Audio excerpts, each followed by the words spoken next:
Okay, so we got the dimension thing fixed. So let me show you how to do it the wrong way. And please watch this because I will tell you most of my students always do it the wrong way, at least the first year. So as far as the dimensions, we do need to put some dimensions on this view. So I'm going to start it with this one in particular because you're going to see the dimension style is going to be a lot more apparent as far as when it's wrong. So I'm going to put in just a couple of dimensions, approach, transition, multi-leader, dimension, things like that. Okay. So this is what typically happens. And again, this is the wrong way, but I do want you to watch the wrong way just to avoid that. So I go and I check as far as my multi-leader style. I do have a multi-leader style. After you watch this, you can come back and check the settings. But as far as these settings will be by layer size of the arrowhead, you can pretty much copy the settings and pay attention to this right now. As far as the scale factor is going to be at 1.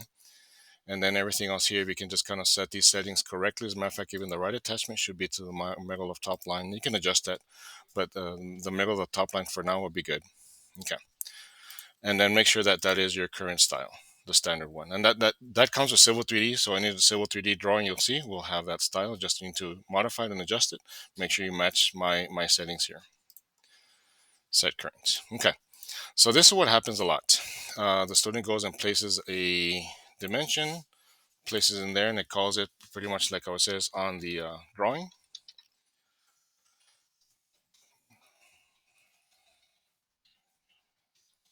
for transition. Okay. And then they place a dimension, the same thing, dimension style. You should have one that says standard. I'll explain what that was in a little bit. So standard, you might want to watch this video first, come back and check your settings, and you can pause it, but just make sure everything's by layer. And as far as the size, I did make a slight change for, I think it's extend beyond dimension lines. Close field, arrowhead 0.08, text standard, 0.08 text height, vertical above. Same thing, we're going to leave that at 1 for now. Decimal, and then the only other thing I'm going to add is a suffix of a little apostrophe for the footmark. Okay, once again, set current. All right, so we're going to go and place a dimension. Okay, so this is how you guys place dimensions. And right now, I can tell you, it looks weird. The text is way too small. Okay, and I'm going to go ahead and do this. This is really what we should have done first. So this is what you guys do. And let me see. I'm just trying to think of how to approach this to show you the wrong way once again. This is what you guys usually do, and then I ask you guys, then you go and set your viewport, when technically you really should set your viewport first. So I'm going to go and create my viewport, and let me match properties, make sure you use the right viewport layer, or E for regenerate. We should be using the C Anno V frame. Okay, and then I'm going to zoom in here, activate the viewport, and zoom into the construction exits and set the scale. 1:1 obviously will be way too big. Let me zoom in there so you can see a little bit better. And then you start looking for a scale 1:5, and still too big, maybe 1:10. Okay, I think that could work. All right, so 1:10 lock. We need to pay attention to that one because that is our viewport scale here. Now, notice the text is way too small, and this is the wrong way of you guys fixing that. What you guys do, a lot of you guys, not everybody, is they go and check the text and then they highlight the text and like, oh, it's too small. And then you start guessing. You just start guessing something like, oh no, that's too big. So I'm just gonna guess what that text size should be and maybe make it 0.5 or something. But you're guessing. Now this right here is a quick indication to me right away when I check your drawings, you did something wrong. You're faking it. Because look at the size of the arrowhead. And a lot of the students do the same thing with the dimensions. So the text also, they start guessing what they should. Oh, sorry, that's the what they think it is or something. But then you end up with all these different text sizes and small little arrowheads. Once again, that right there is a clear indication you're doing this wrong. And then you end up with all these different sizes of text. I'll tell you right now, that looks horrible, completely horrible. So that's wrong. Don't do that. If you're doing that, you're doing the wrong thing. Okay. Now, as far as Civil 3D, I will tell you Civil 3D kind of does this a few things for you that are a bit automatic. I'm going to go over here, and what I'm going to do, just to show you once again, I'm going to use my standard style. But what I'm going to do is that this one, I'm going to annotate it. But before I start placing my dimensions, and this is where it becomes a little bit automatic in Civil 3D, is that you can set your scale first. What's the scale of this viewport? If you may remember, it was 1 to 10. So in model space, I'm going to set the scale of this one to be 1 to 10. And then I can simply place my dimension. Notice it's going to come out a lot nicer. What about dimensions for this one? I don't think that one has any linear dimensions, but I'm going to put one in just to demonstrate that you can do this for different scales. Yeah, see, there isn't one. So I'm just going to put one in just to, once again, just demonstrate that I'm going to use this scale. What is the scale of this one? That's the 1 to 2. Let me verify that. 1 to 2, yes. So I'm going to set this one 1 to 2. And then for this one, I'm going to start placing my dimensions. And again, this isn't the detail, the dimension that goes in there, but I'm just going to place it. And notice the sizes are different. One is smaller than the other one, yet in paper space, they're the exact same size. Okay. And that's what we need to do, is we need to accomplish the fact that the sizes of the text, the way it looks on paper space, will be the same. The arrowheads are the same size. The text is the same size, no matter what scale we're working with. And here we have three different scales, 1 to 20, 1 to 10, and a 1 to 2. And in model space, we do have different sizes of text. Of course, there's no text over here, but just between these two, they're different. Okay. So that's kind of the automatic thing that it did for you, because if I go back to my dimension style, notice that it added this style override. And we still have the style, except in this case, what it did, it took everything under the standard style, which is your text heights and all that, and then added an overall scale of 2.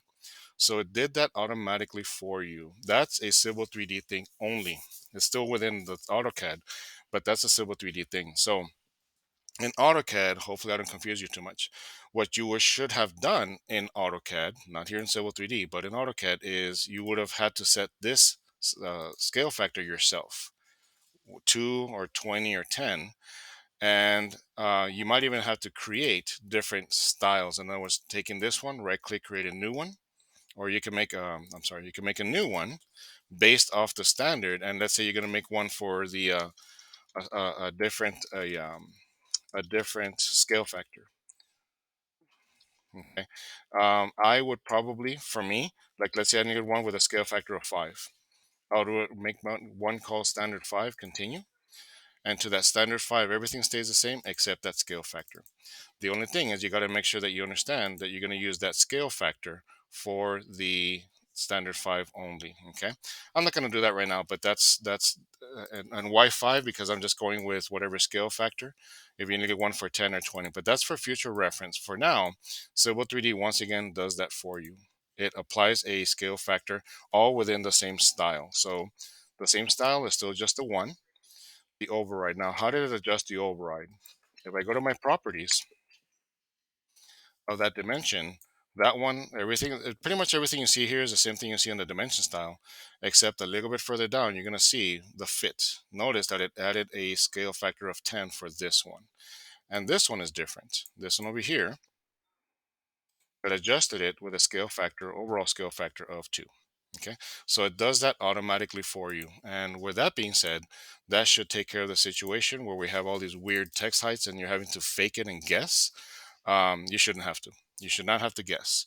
And then the worst thing is, as far as the text height, when right now, when I guessed a little while ago, sometimes you guys do that and change the text height. You don't know what number to use. Well, to be halfway right, you would have used these text heights.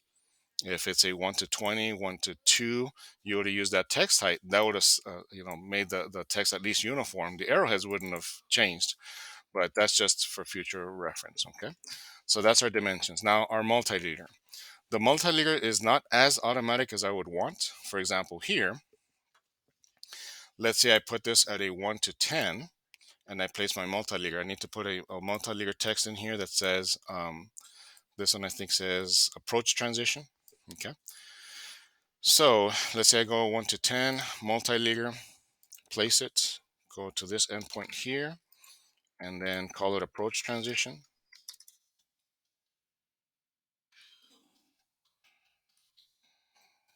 Okay, but we have the same issue. Well, not the same issue, it's just that in this case, it's not as automatic, unfortunately. So here, what I'm gonna have to do is I'm gonna have to make that change myself. But you'll only have to do it once. Did I spell that correctly? I think so. I only have to do that once. And what's gonna happen is here, I'll have to go to properties and just simply change the overall scale myself. If this is part of my 1 inch equals 10 view, I just change the, not the line type scale, the overall scale to 10. Okay, so notice it adjusted the size of everything. The arrowhead it's not seen because it's the multi-layer is too close. So we just need to kind of grip this and make it a little bit further away so that you'll actually see the arrowhead. But notice the arrowhead is the same size, the text is the same size. And if you have several multi-layers, you can actually just match properties. You can just match properties of multi-layers, and that'll satisfy that situation there, and take care of that for you for the multi-layers. That one you will have to do on your own. Same thing over here. You have to set this one, and the multi-layers over here, you have to set that on your own. Remember that as far as multi-layers, just a little reminder, you can add, we don't need that here, but I think over here, well, I guess I can go ahead and do that just to show you. We have this one that says roadway on this front view. We need to put roadway here, so I guess I can show you on the multi-layer. For now, just temporarily place it roadway, and then close text editor. This should have, I need to check my scale, an overall scale of 2. That way it's the same size of text for this one and this one. Okay. Now, as far as this one, should have practiced this before this video, but let me see if I can somehow change it. Let me see.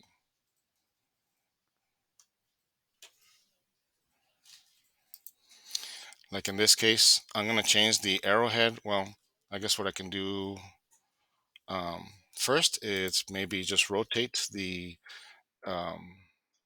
leader. I'm going to align it with the sock. So I'm just going to go from that endpoint to this endpoint right in here. So it aligns itself with the sock.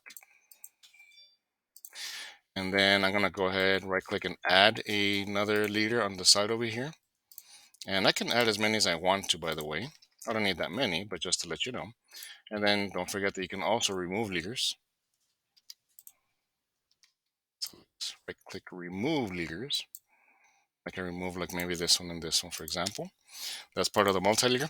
And then I already have my properties here, but as far as making the arrowheads, the leaders, kind of like matching this one where they're kind of rounded like that, I can adjust this one multi-layer and change the leader style to be a spline. And then you can make it look more like that. Just to kind of match that exhibit. Just to show that you know how to use the AutoCAD software. Remember, this is part of AutoCAD, not necessarily as much Civil 3D, but that's another way of doing that. And over here, you'll notice everything's the same size as far as text, and that's exactly what we need to do. You really do need to apply those principles to the rest of the drawing.